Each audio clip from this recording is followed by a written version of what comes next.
speech prepared, but because of Mr. Caddy, I'm going to try to maybe wing it a little bit and improvise a little bit. A number of things here that I have to go through. First of all, I should open up with good afternoon, class. I taught for 38 years. Felt like 10 weeks underwater. I want to thank a few people. I want to thank Nigel Turner. He's still a great documentary maker. I want to thank Betty Windsor and Bill Pulte, Texas insiders who hide in the bushes. I want to thank my best friend Rick Russo, who knows more about the medical evidence than just about anybody else on the planet. I want to thank David Denton, a great organizer. And never forget Ed Tree Frog Sherry. It's been almost 2 years. Never forget it. Okay. I had a few quotes that I wanted to throw out. I used some of these in New Orleans, but I didn't use them here, so some of you are familiar with them, but I'm going to throw some new ones in here as well as we go along here, and I'm going to jump around. Kurt Vonnegut said, the only difference between Hitler and George W. Bush is that Hitler was elected.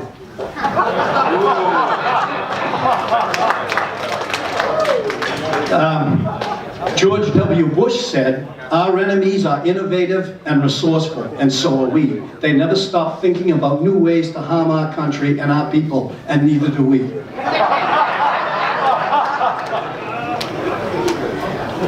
Okay, how about this one?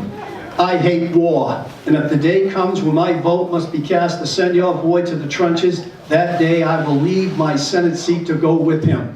Lyndon Baines Johnson, 1941. Right.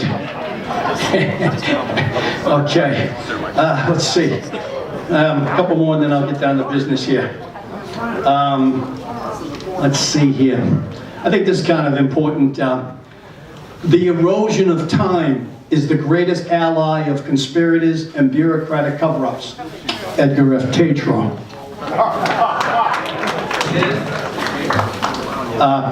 Politicians are people who, when they see light at the end of the tunnel, go out and buy more tunnel. Politicians and diapers must be changed often, and for the same reason. Mark Twain. How about this one? Because it might fit what's going on. Presidents are selected, not elected. Franklin Roosevelt. Very interesting. It makes no difference who you vote for. The two parties are really one party representing 4% of the people.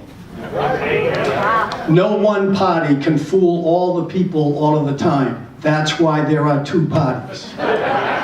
You see, I'm not going to get into this Clinton-Trump war because it didn't really matter. They both are going to promote war. And that's the biggest overriding thing. You can talk about this policy and that policy. Billions and billions are spent on unjustified wars. Doesn't matter. A politician is a fellow who will lay down your life for his country.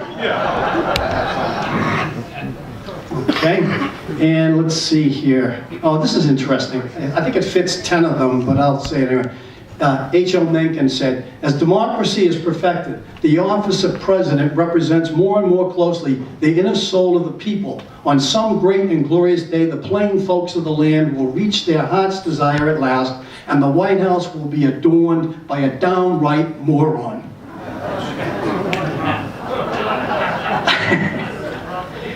And as I said, I think that applies to quite a few of them. And a couple more, and then I'll move on here. This is Gary Hart. This is interesting. I think there is one higher office than president, and I would call that patriot. Okay? The people who cast votes decide nothing. The people who count votes decide everything. Joseph Stalin. Yeah, exactly. Dwight Eisenhower was asked once about the contributions of Richard Nixon in the White House. He said, if you give me a few weeks, I may be able to think of something. Okay. Harry Truman said, my choice in life was either to be a piano player in a whorehouse or a politician. And to tell the truth, there's hardly any difference. Okay? And war does not determine who is right, only who is left. The enemy isn't conservatism. The enemy isn't liberalism. The enemy is bullshit. Okay? And I'll finish up with, I guess that's pretty much it. If I wanted to go crazy, I would do it in Washington because it would not be noticed. Okay, so just to open it up. Now, In respect to Douglas Caddy's speech there, because he made one very interesting thing, and I wrote a subtle thing here, but I think you can read into it. It applies to a number of people. Some of them are speaking at another conference.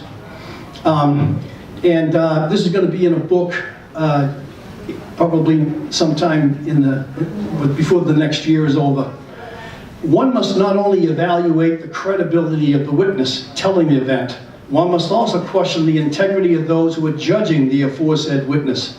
There is a fallacy entitled selected preference, the selecting of evidence or testimony which supports a previously determined answer or desired result. If the judge harbors a hidden agenda or possesses a belief contrary to the testimony of the witness, the judge will seek all kinds of rhetoric, all kinds of spin, and all kinds of manipulation to attempt to discredit the witness and the account, which would otherwise undermine the judge's previous beliefs and conclusions.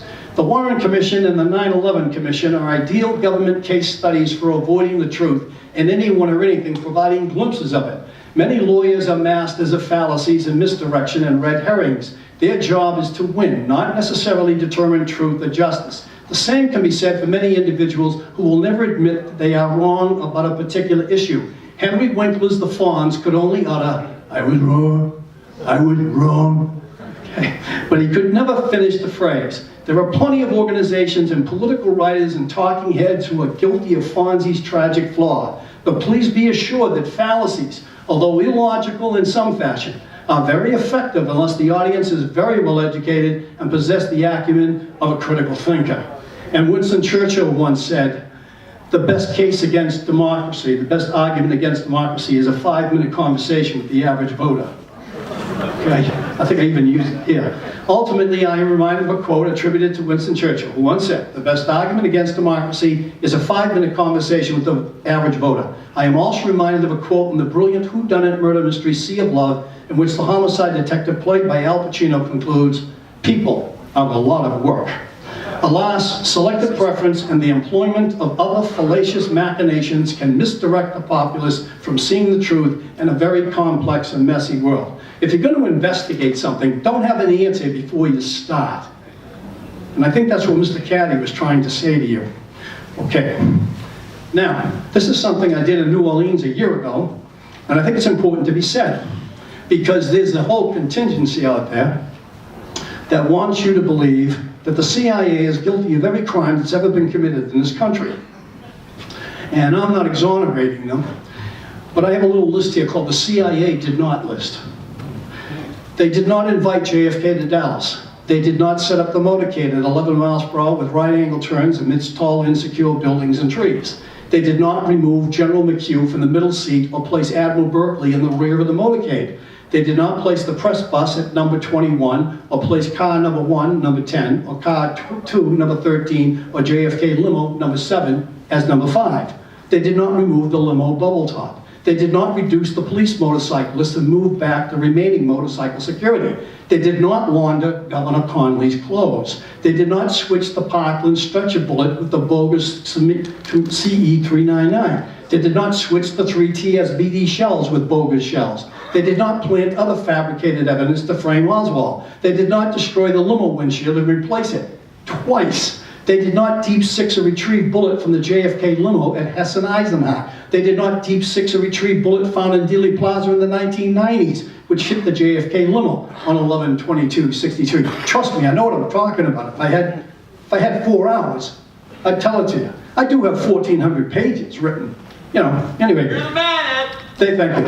They did not destroy JFK's brain. They did not destroy JFK's $3,000 casket by dumping it into the Atlantic Ocean. They did not leave James Tague's bullet-scarred curb unattended until August 1964. They did not destroy Oswald's November note to the FBI.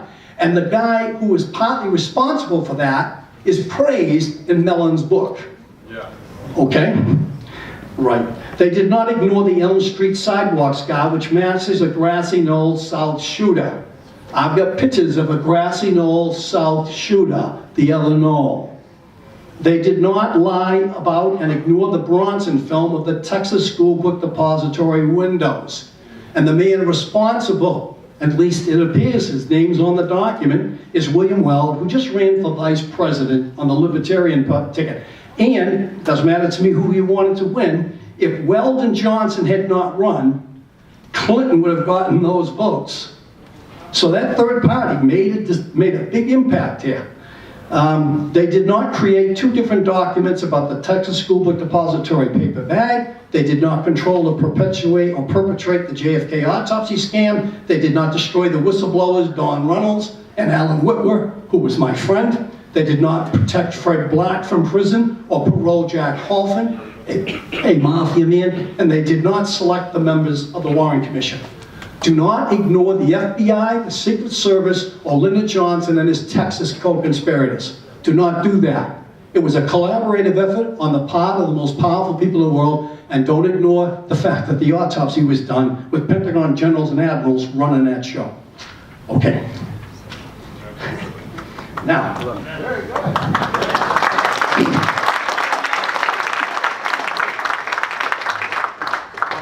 this is one page from my manuscript.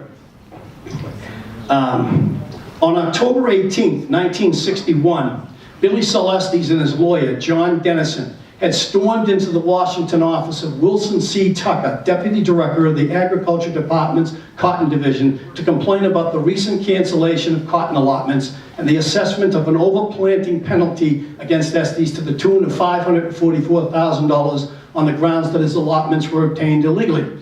Estes told Tucker that he was innocent of any wrongdoing and that the reputations of his friends were being jeopardized and that something has to be done immediately. Tucker testified about his heated exchange with Estes. In July of 1962, at Senate hearings in Washington, D.C., Tucker dropped his bombshell. Mr. Estes stated that this pooled cotton allotment matter had caused the death of one person and then asked me if I knew Henry Marshall.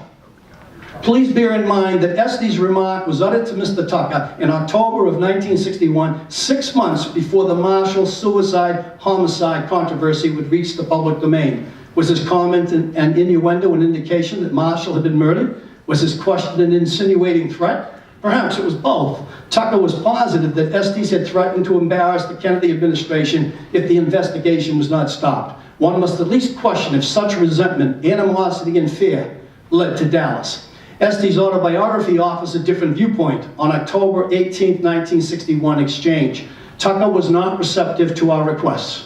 I saw reasoning was not going to accomplish our goal, so I reversed field. I told him I was prepared to go back to Texas and bring a team of public relations specialists back with me. We would publicize their treatment of me as a vendetta against my beliefs and my church. I told him my political friends would see he was hung from the highest tree in Washington. Wilson Tucker would later say I had threatened him. I was only negotiating with him. Well, Billy Celestes' idea of negotiating and your idea of negotiating might be a little bit different. Okay. Billy used to say to me several times, some people need killing, okay? So, I mean, he threatened this guy and he's saying, we killed one guy already, and what are you gonna say? He had nothing to do with this business? Please, you'd have to be an idiot to think there's nothing to do with this. Although, well, I'm gonna do it, I'll do one more. I wrote this years ago, and I read it to my best friend Rick over the phone before I came down here. And he said, you used that down there in Dallas. So I added a few things. Now you're not going to catch all of this because you'd have to really be knowledgeable about the whole Johnson story. And I heard, as I could see tonight, some of you are not familiar with a lot of it. But I think you'll get the idea. This is from a chapter called LBJ Master of Misdirection.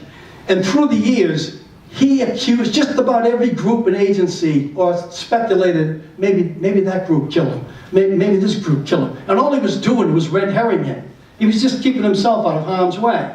Now I go into great detail for pages on each one of these. Here I'm just summarizing. Okay. He also said that John Kennedy was such a jerk, he was killed by divine retribution, and it was God finished him. Which gives you an idea what kind of a guy he was. Okay. Reminiscent of an omniscient pool ball, Johnson bounced one fallacious theory off another. Russian commies, Fidel Castro, little Vietnamese assassins, the CIA, the FBI, the Secret Service, mafia enforcers, divine retribution, with little or no substance to support his allegations. But he managed to keep most serious suspicions from his own door, and he stalled any meaningful investigations into his closest allies. Johnson never cited the controllers of the motorcade past the Texas School Book Depository: John Conley, Cliff Carter, Bill Moyers, J. Herrick Johnson, Eugene Locke, and other Dallas Citizen Council members, or Secret Service agent Forrest Sarles. He never accused those headed for prison via the Bobby Baker, Fred Korth, Billy Celestes TFX scandals. He never cited RFK's sniffing around via the IRS of the Roy Cohn, Lionel Corporation, Permindex mob link snafu. And Roy Cohn was Donald Trump's mentor. Probably the most despicable lawyer in American history. Okay? Not that I'm taking sides. Anyway, or JFK's senatorial stockpile conspiracy investigation, or the Collins radio corruption case. He never referred to the dump LBJ rumors, or National Security Action Memorandum number 273 regarding Vietnam, or the oil depletion allowance and diverse tax loopholes, or the Federal Reserve System overhaul considerations at work. He never initiated discussion into the murders of Henry Marshall, George Krudelek, Harold Orr, Howard Pratt, or Alfred Novak, or the suspicious deaths of Cliff Carter, Josepha Johnson, LBJ's sister, Sam Smithwick, or George Parr. He never named the Del Charo set, the Clint Murchison, Bedford Wynn, D.H. Byrd, Gordon McClendon oil clique, which could influence any individuals, any organizations, and any agencies needed to perpetrate and cover up any crime, including a presidential assassination. He never pointed a specific finger at the specific owners of the physical evidence in the case: James Rowley's Secret Service henchmen or J. Edgar Hoover's minions. And sadly, absolutely no one with any real authority or impact, including the government, the media, and the researchers, excluding a select few perceptive amateur sleuths, and some of them are in this building, followed the money, the profits gained by Johnson and his affluent cronies from 1963 and its link to the present day profiteering. And like a ping pong match, the critical community and the establishment have taken turns sparring with each other, trying to convince the American public of their agenda. But virtually nothing concrete is accepted as a verity. Every allegation is eventually contested, and every individual's credibility is undermined. Only one undeniable factor has remained constant: the ticking of the clock. The conspirators and their heirs and the corporate mass media propagandists have won the game of time. Prove, disprove, debate, counterattack, misinformation, disinformation, instilling doubts, allowing controversy to stumble along. Tick-tock, the Warren Commission, the HSCA, the National Academy of Sciences, Failure Systems Analysis, JAMA, Norman Mailer, the ARRB, Gary Mack, Dave Perry, the disgraceful tandem of David Bellin and Gerald Ford against Oliver Stone, Gerald Posner, Max Holland, John McAdams, David Von Payne, Vincent Bugliosi. Tick-tock, the infiltration of incessant trolls on JFK blogs and websites, and the various ignorant prevaricators managing podcasts on the internet. Tick-tock, the limited hangout crews, namely the self-righteous and arrogant CIA did-it-alone crowd, or the short-sighted mafia did-it-alone supporters. Tick-tock, all beneficiaries of the diversionary tactics of Lyndon Baines Johnson and the sleazy creeps who have followed in his footsteps through the decades of incessant deceit. The only person who allegedly ever heard the truth from LBJ was Madeline Brown, his mistress of 21 years, who heard him personally growl, "It was Texas Oil and those fucking renegade intelligence bastards in Washington." And even then, he neglected to include himself.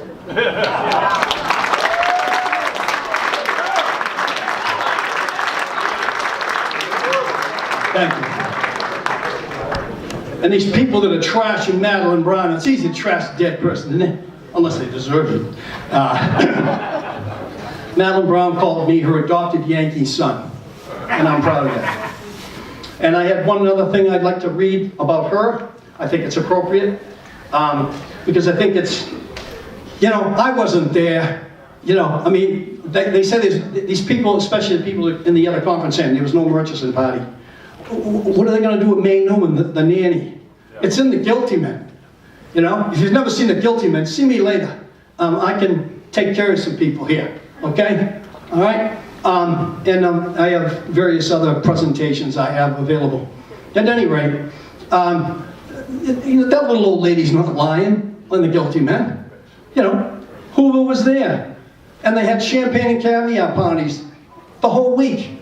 Not only that, there's a guy named Nick Principe. He was a Washington Police Park policeman, some sort, motorcycle guy. And he said Johnson and his boys were all partying up in the White House that night. And there's a lady in the back that might be able to tell you something about a particular policeman here who went up with to the Cabells. Stan Weaver talked about it. Earl Cabell went up to his brother's house, Charles Cabell, who was fired by Kennedy for the Bay of Pigs. And when he went in, the story is, and again, it's one of those things where, I don't know the guy. He told people all the generals and admirals were in there partying.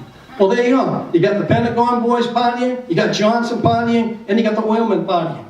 I mean, you don't need too many more. And of course, Hoffa's going, Bobby's just a lawyer now. So, take your pick. Anyway, let me read this to you.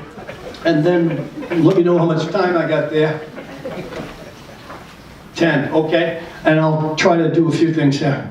I mean, I have 3 hours worth of stuff, and I just... Talk faster!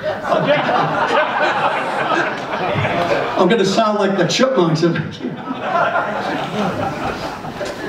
In the 1990s, British researcher Ian Griggs, the editor of the informative JFK Assassination magazine, the Dealey Plaza Echo, interviewed Shari Angel, a former Jack Ruby stripper, on November 19, 1994, the transcript of which was published in the Echo in November of 1999.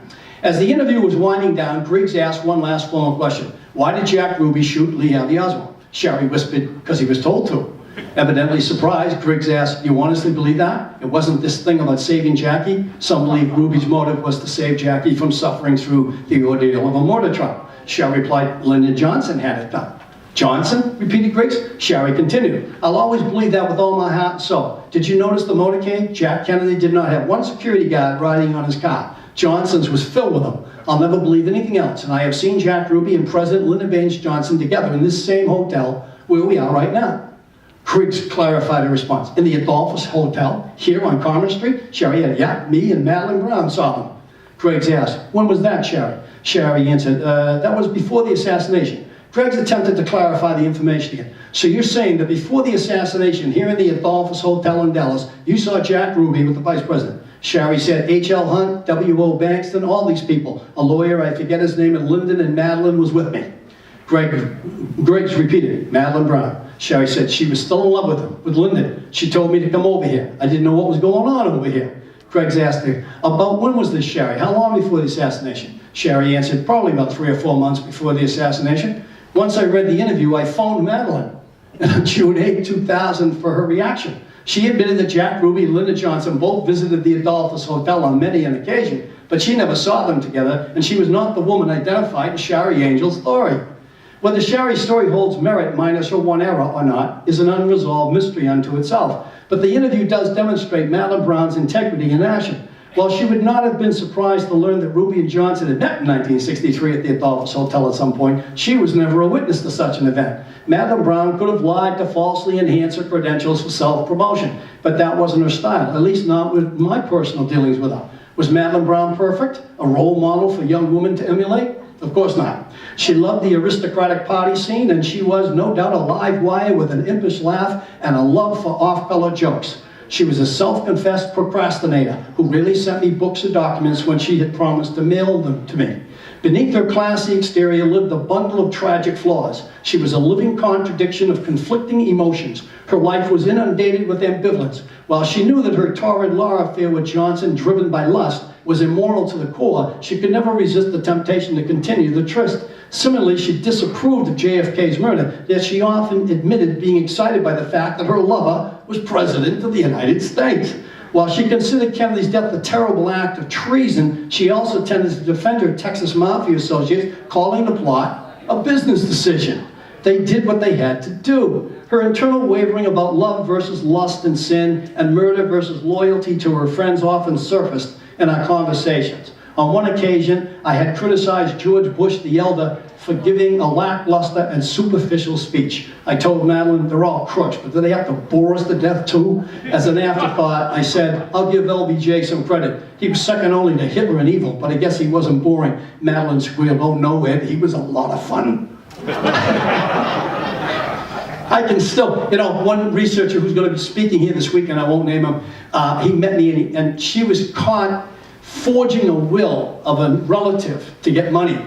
And she was convicted in a court, and then it went to, I believe, an appeals court, and she got off because it was a lawyer who signed it. And so she got off. But of course, there were people who said, well, that's the end of her credibility. You know, she tried to steal money from somebody. And when the guy, he said, what about that? And I said, what kind of woman do you think spent 21 years with Lyndon Johnson? Sounded. She loved attention and she loved to gossip. She would often discuss rumors and hearsay about the assassination with me, and I would caution her not to relay to others such information because they might believe she was the source, and if any of it was not accurate, others would exploit it to damage her credibility. She would always say, okay to me, but Madeline was carefree and sometimes careless. Could it be possible for her to embellish a story for dramatic or romantic effect? Sure. Would she invent the story outright? I don't think so, but I can't offer any guarantees. It is certainly plausible that she would omit details to keep me in the dark about certain unsavory acts in her past, such as her affair with Jerome Ragsdale. Yes. Was she ever sexually intimate with her? Excuse me, I'm skipping a line here. Was she ever sexually intimate with Jerome Ragsdale? Yes. Was she ever sexually intimate with Billy Celestes? That unsubstantiated rumor has reached me from different sources residing in Texas, but whoever knows the truth has never gone public. Did she have possible ulterior motives to fabricate any of her allegations? Possibly. There is little doubt in my mind that LBJ was the father of Stephen Mark Brown, whose photographic resemblance to Johnson is pretty convincing in its own right. With the termination of LBJ's financial arrangements after his death in 1973, then Madeline possessed a powerful motive to incriminate all of them, Johnson as well as Ragsdale and Kellum, whom she felt was pocketing their money for themselves, to destroy their reputations for leaving her and Stephen penniless. However, would she fabricate such an elaborate story and immerse her son in a fraudulent scheme for such motives? Would she allow Stephen Mark Brown to confront such a public pain, anguish, humiliation, and rejection to gain revenge or notoriety or wealth? For a dozen years, I experienced vicariously the agony which she had endured and relived whenever we discussed her son's final ordeal. Madeline Brown might have enhanced her story for social acceptance in certain strategic ways, but it is difficult to accept the wholesale fabrication of her horrifying tale, which some lone assassin promoters have alleged. So I tried. I tried to put it in perspective. I wasn't there. I don't know if Lyndon Johnson said those things to her.